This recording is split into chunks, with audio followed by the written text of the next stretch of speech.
Disclaimer. Il y avait longtemps, dis-moi. Ouais, c'est vrai, Maurice. Mais c'est toujours bon de faire un petit rappel, non? Ouais, c'est vrai ça. Il faut sensibiliser les gens. Sensibiliser. Tu as des petits problèmes de prononciation, dis-moi? Non, c'est parce que j'ai zappé la séance du logopède. D'accord.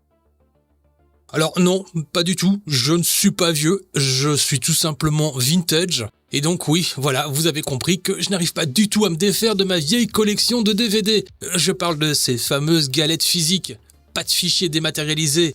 Ces bons vieux supports sur lesquels on a une belle boîte, une belle image et un disque. Ouais, donc en fait on possède un objet. A rien à voir avec ces bibliothèques numériques qui finissent par nous coûter un bras à la fin du mois. Pour renouer avec mes premiers amours, j'ai dépensé à peine 20 € pour ce petit Raspberry Pi Zero 2W.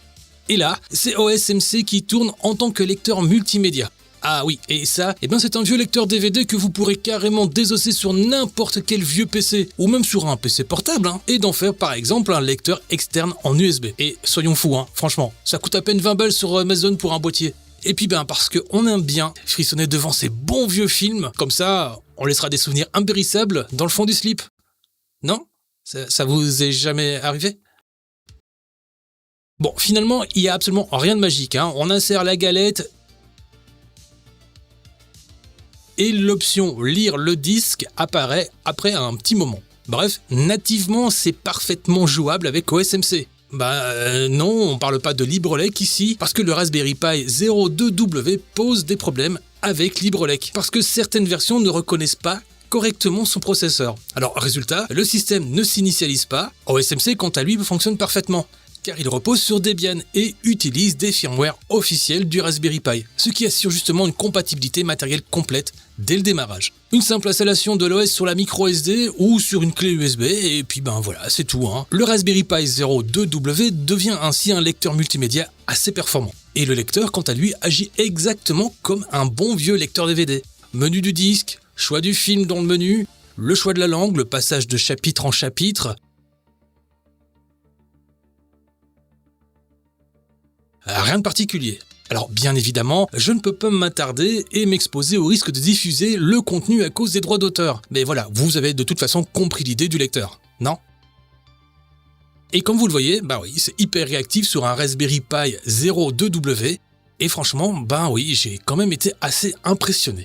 Et sur le papier, cette petite chose est capable de lire sans problème les vidéos jusqu'en 1080p en H264, donc c'est idéal pour les DVD ou les Blu-ray. Oui, enfin ça c'est sur le papier bien sûr, ne vous faites pas d'illusions, ces capacités restent très limitées et ne remplissent pas leur office correctement. Sur les Blu-ray par exemple, ils ne supportent pas non plus le H265 qui est réservé aux modèles plus performants comme par exemple le Pi 4 ou le Pi 5. Néanmoins, ça reste quand même parfait pour un petit Media Center fluide pour à peine 20 €. Et à vrai dire, ce retour progressif pour le côté physique, même si c'est pas franchement une explosion massive, m'a donné envie de revenir aux racines de nos médias numériques. Apparemment, il y a une niche d'utilisateurs qui se tournent vers les médias physiques. Et ça peut se comprendre finalement. Les hausses de prix des abonnements de streaming, des publicités intrusives et les préoccupations sur la propriété réelle du contenu. Parce que clairement, lorsqu'un film disparaît du catalogue, c'est finito pipo miguelito. Et il y a aussi cette culture nostalgique, motivée par des collectionneurs et des fans de classiques, probablement responsables d'un comeback des médias physiques de ces dernières années, motivés par la qualité durable et l'absence de dépendance à Internet. Et donc oui, perso, j'aime à penser qu'une poignée de gens participent à cette rébellion silencieuse contre le streaming. Et je vous avoue que si je pouvais y apporter ma petite et modeste contribution, ça me va. Voilà, ça c'est mon petit moment et viva la révolution. Et vu que le Raspberry Pi Zero n'a qu'un seul port USB, je vais lui connecter un hub USB, ce qui me permettra de connecter un clavier ou une télécommande. Évidemment, un Raspberry Pi 3B ou un 4, et pourquoi pas un 5, serait peut-être un meilleur choix, je vous l'accorde, vu les ports USB disponibles. Et puis en même temps, c'est vrai que si vous voulez aller un peu plus loin, il y a une meilleure prise en charge de la lecture 4K, des disques Blu-ray, ainsi que de son accélération matérielle GPU. Mais c'est plus cher. Alors du coup, constatez que si ça marche aussi bien sur un Raspberry Pi Zero 2W, imaginez sur un Raspberry Pi 5. Donc voilà, la lecture d'un DVD sur un OSMC, c'était plutôt facile. Mais lorsqu'il s'agit d'un OS, comme par exemple le Raspberry Pi OS, le comportement change quelque peu.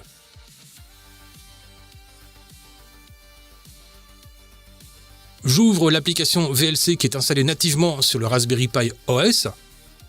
Mais comme vous le voyez, lorsque je souhaite accéder au menu ou quand je souhaite lancer le film, eh bien il refusera de se lancer.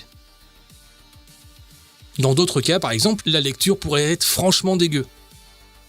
Et pour solutionner ce petit souci de lecture que vous pourriez rencontrer, eh bien on mettra la main dans le terminal. Mais rassurez-vous, c'est juste pour une ou deux petites commandes rapides. De toute façon, elles seront disponibles dans la description.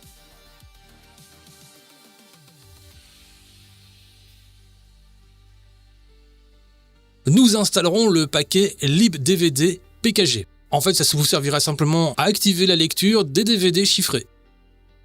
Et comme vous le voyez, il faudra tout simplement ensuite lancer cette autre petite commande pour lancer le processus après l'installation. Ce qui déclenchera ainsi un script qui télécharge, compile et installe la bibliothèque libdvd CSS, nécessaire justement pour lire ces fameux DVD.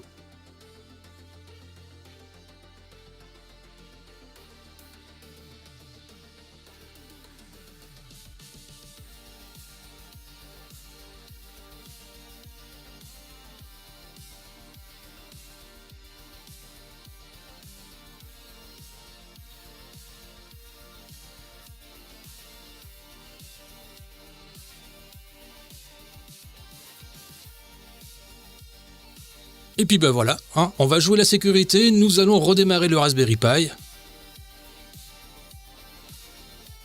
Et comme vous pouvez le constater à présent, eh bien VLC peut lire parfaitement le film sans aucun souci. Alors bien sûr, vous avez certainement envie d'aller un peu plus loin et de sauvegarder par exemple vos disques sur votre NAS et de profiter ainsi de votre lecteur Mediaplex ou Jellyfin.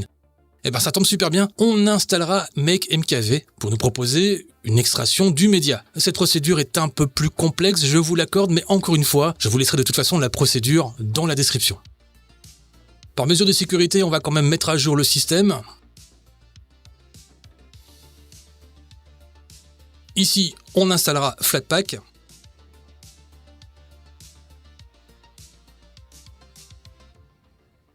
Une opération tout à fait optionnelle, c'est l'intégration au bureau Genome ou le Raspberry Desktop.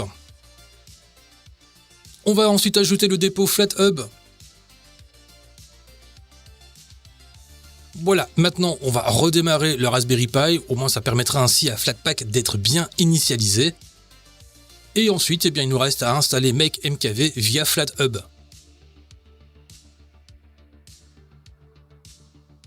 Voilà, ce qui veut dire qu'à ce stade, vous devriez normalement retrouver MakeMKV dans le menu démarrer. Et donc voilà, ici par exemple, je peux ainsi initier l'extraction et placer mon film sur mon NAS.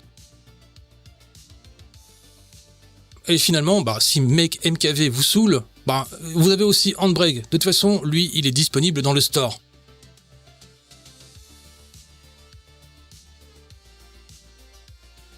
Et finalement, comme vous le voyez, je pourrais facilement retrouver mon film sous Jellyfin. Alors voilà, c'est tout pour moi. J'espère que cette vidéo vous a aidé quelque peu.